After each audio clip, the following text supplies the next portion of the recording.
고소득을 올리려면 어떻게 해야 되느냐? 그건 생산성이 높아야 돼요. 프로액티비티가.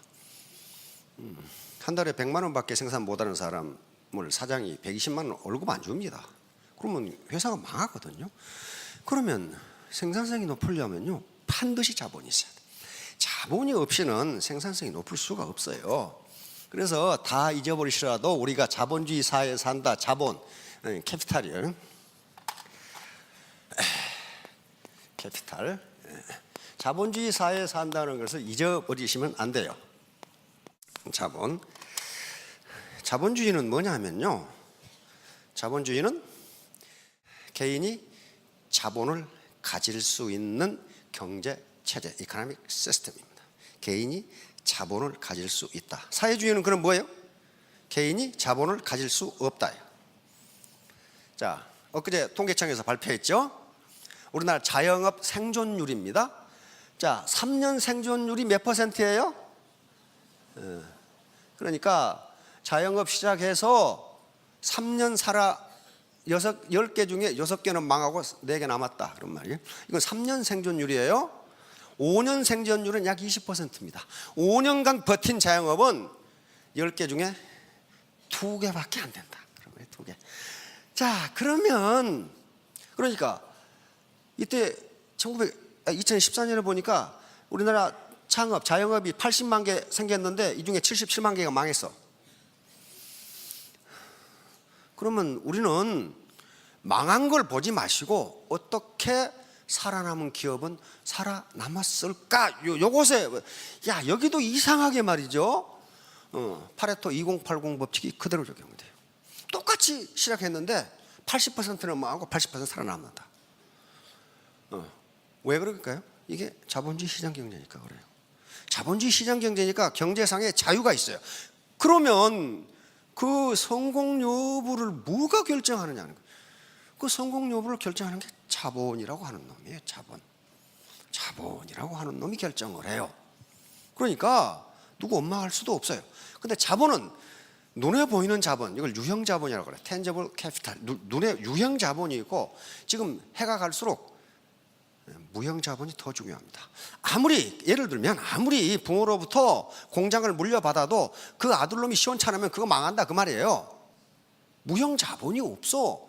그 인간이 가지고 있는 능력, 휴먼 캐피탈이 없으면 망한다 이거예요. 그러면 가만히 봅시다. 자영업을 창업했느냐, 뭐예요? 다른 대안이 없어서. 그러니까 이 80%가 망한 거예요.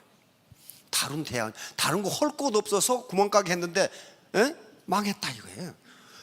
아니, 망할 수밖에 없잖아요. 다른 대안이 없어서 했는데 무슨 이게 어떻게 성공하냐고. 성공할 확률이 없는데 시작한 거예요. 그러니까 자본이 전혀 없는 거지. 이게 유엔에서 발표한 각국의 인간 개발 지수라고 하는 겁니다. 인간 개발, 그 나라 국민들이 어느 정도 개발된 국민들인가. 우리나라 어디 있어요? 898. 굉장히 높습니다. 이게 인간 개발 지수가 0.880 이상이면 세계 최고 톱 클래스에 속해요. 그런데 전부 0.9 이상은 말이죠, 북구라파 유럽 국가들이에요. 인간 개발이 이렇게 잘 돼 있어요. 그런데 여기 보세요. 국민 소득이 굉장히 높아요. 그렇죠? 국민 소득이 굉장히 높아요. 인간 개발이 잘 될수록 어떻다? 소득이 높다야. 자, 다음 걸 보면 금방 알아요. 여기는 이제 0.7그룹이에요. 어때요? 앞에보다 소득이 낮죠? 인간 개발이 덜 되면 소득이 낮아요. 그럼 못해요? 인간 개발과 소득은 비례한다. 비례한다. 문제는 어디냐면요, 우리나라의 인간 개발 지수는 세계 탑 그룹에 속해. 근데 탑 그룹에 속해 있기 때문에 여기서 처지면 어떻게 돼요? 소득이 낮아져요. 소득이. 우리나라 지금 고등학교 졸업하고 대학 진학률 70%죠. 지금 많이 떨어져 70%야. 몇 년간 전에 80%였죠. 세계 최고거든. 그런데 현재 노동시장에서 필요한 대졸자는 30%밖에 안 돼요. 나머지 40%는 갈 데가 없어. 그러니까 우리나라 같이 평균 국민의 인간 개발 지수가 굉장히 높은 나라에서는 어지간히 해가지고는 상위로 못 들어간다, 그런 말이에요. 평균이 높으니까. 그래서 이제 내 인간 개발을 한다는 게 내 자본을 늘리는 거라고요. 자본을 늘리는 거라고. 여러분, 파트너가 매너가 있는 게 좋겠어요? 없는 게 좋겠어요? 있는 게 좋아요. 그렇다면 매너는 자본이에요. 그 인간 개발이에요. 휴먼 캐피탈이에요. 인간 자본이에요. 인간 자본. 인적 자본이라고 그런다. 휴먼 캐피탈. 이걸 개발하지 않으면 그 어떤 경우에도 돈을 벌 수 없어요. 일본 사람이 쓴 책이 베스트셀러가 된 적이 있어요. 신뢰받는 남자, 신뢰받지 못하는 남자. 그게 있어. 그 사람은 국제비서예요. 국제비서 자격은요, 아무나 따는 게 아닙니다. 엄청나게 어려워요. 국제비서 자격은. 왜냐하면 일본의 외국 기업에, 유럽이나 미국 기업에 거의 대부분 동양지사가 도쿄에 있어요. 그러겠죠? 도쿄 아니면 홍콩에 있다고요. 그러니까 거기에서는 동양 여러 가지 비즈니스 미팅이 많아요. 그러니까 비서하려면 어떻게 돼야 돼요? 그 회의록의 어젠다를 작성할 수 있어야 돼요. 그것도 전부 영어로 작성해야 되고, 그걸 지사장에게 영어로 보고해야 되고, 회의 결과를 영어로 요약해가지고 다시 보고하고 본사에 보고, 이 역할을 해야 되니까 국제 비서 자격은 굉장히 어렵습니다. 뭐 커피나 타다 주면 되는 게 아니에요, 그게. 그 사람이 쓴 게 있어요. 신뢰받는 남자, 신뢰받지 못하는 남자. 신뢰받는 남자는 한마디로 말하면 약속을 잘 지키는 남자예요. 약속을 잘 지키는 남자, 매너가 좋은 남자. 다른 거 없다 이거야. 예를 들면 이런 예를 들어놨어. 자기 사장이 후쿠오카에서 다른 회사 사장과 미팅을 하게 돼 있어. 회의를 하게 돼 있어. 이 사람은 도쿄에 있는데, 후쿠오카에서. 그런데 태풍이 불어가지고 비행기가 안 뜨는 바람에 못 갔어. 후쿠오카를 못 갔어. 그럼 어때요? 그래서 그 이튿날 갔는데 사장이 엄청난 사과를 하는 거예요. 왜냐하면 태풍이 불어서 못 간 것은 내 사정이고, 나를 기다리느라고 이 사람은 24시간 소비를 했다 이거예요. 그렇다면 내가 이유를 댈 필요 없이 내가 잘못한 거야. 태풍이고 뭐 천재지변이고 간에. 그러면서 그 비서가 그렇게 써놨어요. 그 뒤는 항상 우리 사장은 미팅이 있으면 전날 가서 기다렸다 이렇게 돼 있어. 그러니 우리 사장이 한 약속은 누구나 믿었다. 신뢰받는 남자가 됐죠. 그걸 신뢰 자본이라고 그럽니다. 신뢰받는 사람한테 물건 사겠어요? 믿을 수 없는 놈한테 사겠어요? 꼭 놈만은 아닙니다. 여기서 뭐 하는 건. 그래서 신뢰를 자본이라 그래요. 자본이라 그래요. 캐피탈이라고. 그런 것들이 자본이라는 게. 그러니까 그 자본을 부모로부터 물려받을 수 있느냐 하는 거예요. 없잖아요. 내가 근면하고 신뢰받을 수 있고 도덕적 행동을 하고 매너 있는 행동을 하고 베풀고 하는 것은 부모가 그렇게 하지 말라는 부모가 한 사람도 없어. 그렇게 하라고 누가 그랬어요? 국민학교 도덕 선생님이 그렇게 얘기했어. 그러니까 우리나라에서 초등학교 도덕만 잘 가르치면 된다고 그러더라고. 거기 다 있는데 안 해. 안 하니까 신뢰가 떨어지는 거죠. 그래서 바로 우리나라 평균 인간 개발 지수는 굉장히 세계 최고로 높습니다. 최고 그룹에 속해.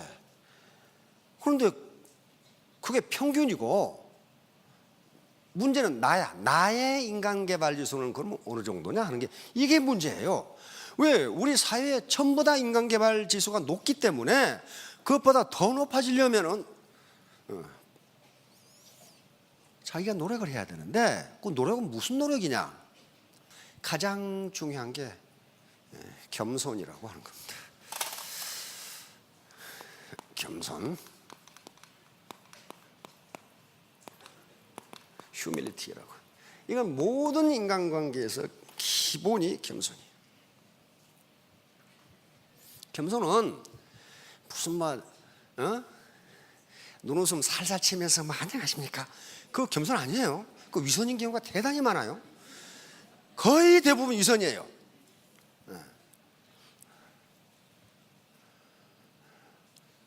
그게 겸손이 아니고, 남의 말을 들어주는 걸 겸손이라고 합니다. 경청. 경청이에요. 경청. 이것은 경청이 겸손, 리스닝.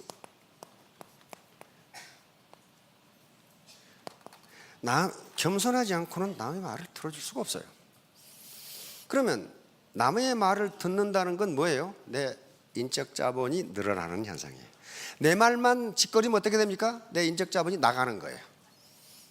어카운트가 점점 줄어들어요. 다시 말하면 겸손은 남의 말을 들어주는 거예요. 다시 말하면 내가 스폰서 말을 다 들어주는 거예요. 스폰서 제가 말한 게 말이야, 이 학력도 형편없는 놈이 내가 대학 나왔는데 나보고 뭐라고 그래? 그 라인 안 돼요. 절대로 안 돼요. 절대로 안 돼요. 정말 절대로 안 돼요. 그건. 왜 남의 말을 들어줘야 하는지는 나중에 또 설명할 기회가 있을 겁니다. 다중지능 이론이라는 게 있어요. Multiple Intelligence Theory. 다시 말하면 학자들이 연구해 본 결과 지능이 9가지가 있답니다. 9가지. 지금 우리 선생님들 우리나라에서도 그 9가지 지능 이론 가지고 가르쳐요. 우리가 통상 지능이라고 했던 건 학습 지능입니다. 수학을 잘 풀고 뭐 빨리 외우고 가는 거 있죠? 그거 지능이에요. 그런데 내 동기생에도 천재가 있어요. 공학의 천재인데, 공학의 천재예요. 그 녀석은 한글 써놓으면 이걸 발꾸라구를 썼는지 지금 저도 써놓고 잘 몰라. 이게 뭐냐고. 다시 말하면 천재인데 공학 측면의 천재예요. 그럼 공학 측면의 천재한테 음악 해보라고 그랬어요. 됩니까? 안 돼요. 그래서 지능이 9가지가 있다는 거예요. 예를 들면 학습 지능이 있고, 언어 지능, 말을 잘하는 사람이 있어요. 말을 들은 건 한 주먹 들었는데 퍼내는 건 말로 퍼내는 사람 있죠. 대표적인 게 우리 박한길 회장께서 이제 그런 게 이제 어찌 그렇게 말을 잘하는지 그냥 이게 언어 지능이라는 지능이에요. 음악 지능, 미술 지능, 공간 지능 이런 것들이 있어요. 그런데 학자들이 연구해 본 결과 한 사람이 모든 지능을 다 가질 수 없다는 거예요. 남의 말을 경청하라는 이유가 뭐냐면은 많은 사람이 있는데 각자 가지고 있는 강점과 지능이 다르다는 거예요. 그런데 이 사회를 상대로 비즈니스를 하다 보면 그게 다 필요하다는 거예요. 다. 노래 잘하는 사람, 미술 잘 그리는 사람, 뭐 디자인 잘하는 사람, 뜀뛰기 잘하는 사람, 그다음에 마이크만 잡으면 아주 엔터테이너를 있어요. 그렇죠? 엔터테이너들이 있어요. 그래서 예를 들면 이런 거예요. 나는 대학 나와서 이만큼 알고 있다. 그런 말이에요. 근데 내 파트너는 밤에다 와가지고 이것밖에 몰라. 그런데 요 부분은 이 사람이 모른다 이거예요. 모른다 이거예요. 몰라요. 그래서 절대량은 많지만은 모르는 게 있다 이게. 모르는 게. 그걸 들어주라는 거예요. 그러면 전체가 다 잘 된다는 거예요. 이게 다중지능 이론이라고. 아마 선생님들 그거 가르쳤을 거예요. 물어봤어요. 뭐라 때 지금 그렇게 가르친대. 다중지능. 각 아동마다 가지고 있는 지능이 다 다르다는 거예요. 옛날에는 학습 지능만 가지고 IQ가 높다 낮다 그랬거든요. 그게 아니라는 거예요. 그게 아니라는 거예요. 저도 중학교 때 그걸 경험했어요. 중학교 때 완전히 뗄나무꾼이 하나 있었어. 이 녀석은 학교 안 나오는 날이 나오는 날보다 많아. 그래 사고뭉치야. 아주 사고뭉치. 영어, 수학 아주 꼴찌에서 왔다 갔다 안 나오니까. 그런데 우리 중학교 때는 그게 있어요. 주판 있죠? 지금은 뭐 컴퓨터, 주판이 있었어요. 주판을 배우는데 선생님이 깜짝 놀래. 이 자식 꼴찌하는 놈인데 주판을 선생보다 더 잘라.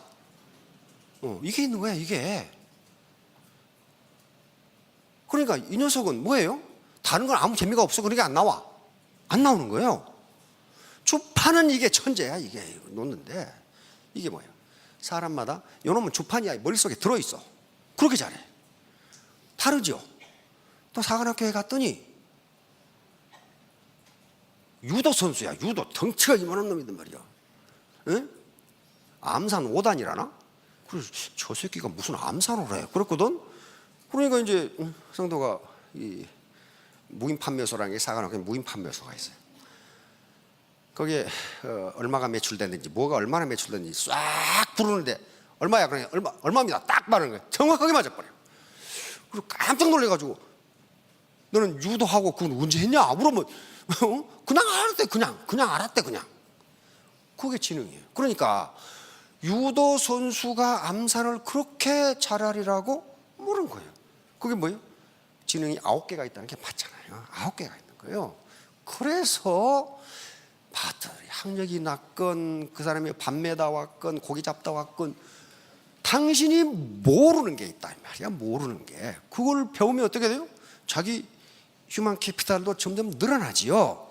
그래서 겸손하지 않고는 절대로 성공할 수 없다. 왜? 이 인간 사회가 보통 복잡한 게 아니거든. 그래서 요거 이제 요 무슨 아까 자본주의 설명하면서 요거예요. 자본주의의 모든 문제는 누가 해야 돼? 내가 해야 돼. 내가. 우리 헌법에 정해놨잖아요. 경제상의 자유를 보장한다고 그랬어요. 그러니까 내가 뭘 하건 내가 해야 돼. 내가 해야 돼요. 예를 들면 내가 밭이 1000평이 있다. 여기에 고구마 심을 건지 마늘 심을 건지 무 심을 건지 그러면 사과나무 심을 건지 누가 결정해? 이장이 결정합니까? 그건 내가 결정하는 거예요. 그러면 거기에서 나오는 결과도 누가 책임져야 돼? 내가 책임져야 돼. 이게 의사결정이라고 하는 거예요. 의사결정. decision making이라고. 그래서 자본주의 세계에서 이윤 또는 돈벌이를 뭐라고 규정하느냐 하면은 불확실한 미래에 대하여 올바른 의사결정을 한 대가, 그렇게 결정합니다. 그것이 이윤이야. 내일 무슨 일이 일어날지 어떻게 알아요? 지금 내가 고구마를 심는데 이 고구마를 수확해가지고 팔 때 고구마 가격이 어떻게 될지는 누가 아냐고. 불확실한 거예요. 불확실. 콩을 심고 뭐든 그래요. 그런데 어떻게 결정합니까? 그때 어떻게 될 것이다. 경제 흐름을 보고 시장의 흐름을 보고 결정하는 거예요. 그래서 딱 들어맞으면 소득이 높고, 내가 채소를 심었더니 다 심어가지고 망했다. 그럼 어떻게 돼요? 의사결정 잘못한 거죠. 거기에 대한 책임도 누가 져요? 내가 져야 돼. 내가 의사결정을 잘해서 많은 돈을 벌었으면 돈 벌어가지고 이장한테 갑니까? 이장님 고맙습니다. 그런 사람 한 사람도 없어. 그런데 고추 파동이 나서 고추 가격이 떨어지면 리아카에 고추 싣고 동산으로 찾아가. 이 정부에서 안 사냐고. 그걸 정부가 그걸 누구 언제 심으라고 그랬어? 다시 말하면 자본주의 교육이 안 돼 있으니까 그래요. 자본주의는 내가 결정하고 그 결과에 대해서도 자기가 책임을 지는 거예요. 아무도 책임 안 져요. 그렇게 하라고 헌법에 규정해 놨단 말이에요. 그러나 자본이, 짝시 말하는 생산수단이 내 거 아닌 사회주의 체제에서는요, 자기 책임 없어. 왜? 시키는 대로 했거든. 그렇죠? 시키는 대로 했거든. 자본이 내 게 아니니까. 너 어디 가서 근무해? 너 공장 뭐 만들어? 너 공장 뭐 만들어? 그렇게 해서 했으니까. 그래서 결국은 모든 책임은 나에게 있다. Everything is up to me야. up to you가 아니거든. 네 잘못 때문에 그런 게 아니고 Everything is up to me. 모든 것은 내 잘못이야. 나에게 달려있다. Everything. 모든 것이. 그러니까 이거 부모 탓해도 안 돼. 우리 부모가 분당에 상가 하나만 물려줬으면, 분당 가봐요. 그냥 상가 하나가 어떻습니까? 그냥 간판이 그냥 수십 개가 붙어 있어. 그렇죠? 저도 가끔 지나가면서 그래. 아이고, 우리 아버지가 저 하나만 줬으면 나도. 근데 못 받은 건 어떡하냐 말이야. 못 받은 건 어떡하겠어. 그런데 그걸 물려받아도 그걸 컨트롤할 수 있는 휴먼 캐피탈이 없으면 망해먹어요.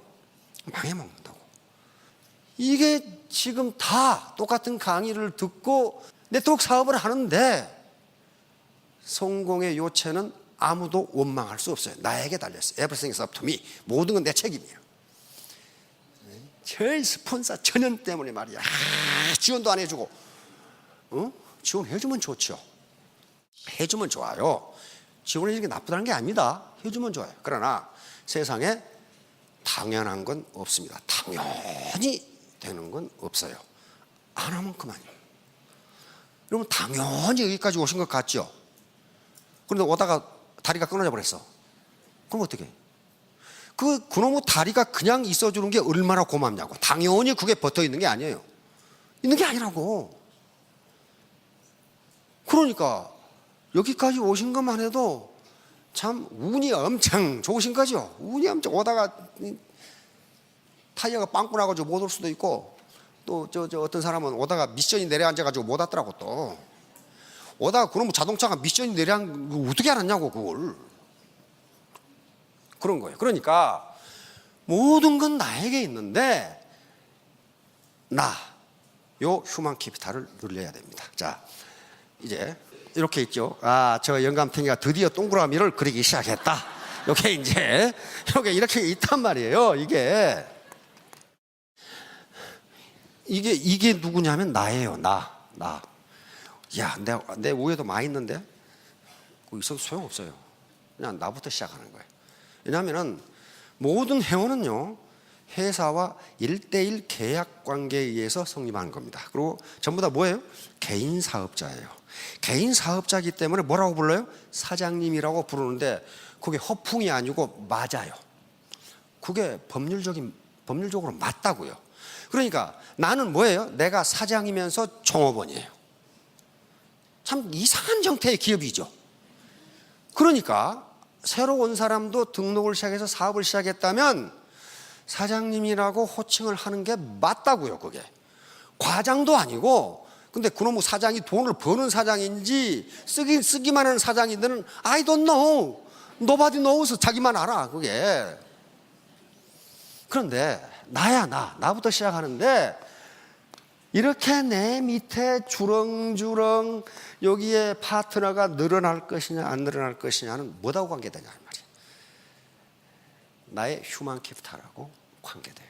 내가 욕심만 부리고 게으르고 독선적이고 위압적이고 그런다면 내 밑에 붙어 있겠어요? 똑똑한 체하고 말도 안 들어줘. 안 붙어 있어요. 요 사이즈는 내 휴먼 캐피탈, 내가 가지고 있는 자본하고 비례해요. 가슴이 넓고 포용이 커야 돼. 내 휴먼 캐피탈이 커지면 포용력이 커지도록 돼 있어요. 커지도록 돼 있다. 그래서 겸손을 자꾸 강조하는 거예요. 겸손이 모든 인간관계에서 가장 기본이고, 모든 현자들이 말합니다. 교만이야말로 인간관계에서 최대의 실수다. 교만하면 절대로. 그런데 또 어떤 명언이 있냐면, 교만한 놈일수록 교만한 놈을 싫어한다. 맞죠? 교만한 놈일수록 교만한 놈을 또 싫어해. 교만은 그러니까 뭐 폼을 잡는다 그런 게 아닙니다. 교만은 남의 말을 듣지 않는 거예요. 자기 말만 하는 거예요. 자기 말만 해. 그럼 어때요?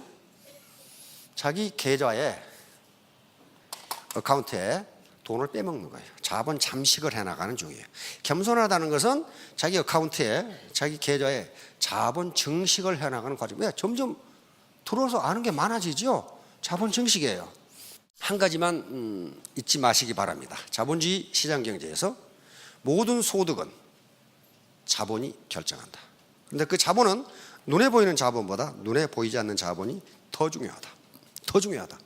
그것이 내 소득을 결정하고 내 애터미의 직급을 결정한다. 이것만 잊지 마시기 바랍니다. 모두 3년 후 5년 후에 스타마스터 로얄 마스터가 되시기 바랍니다. 감사합니다.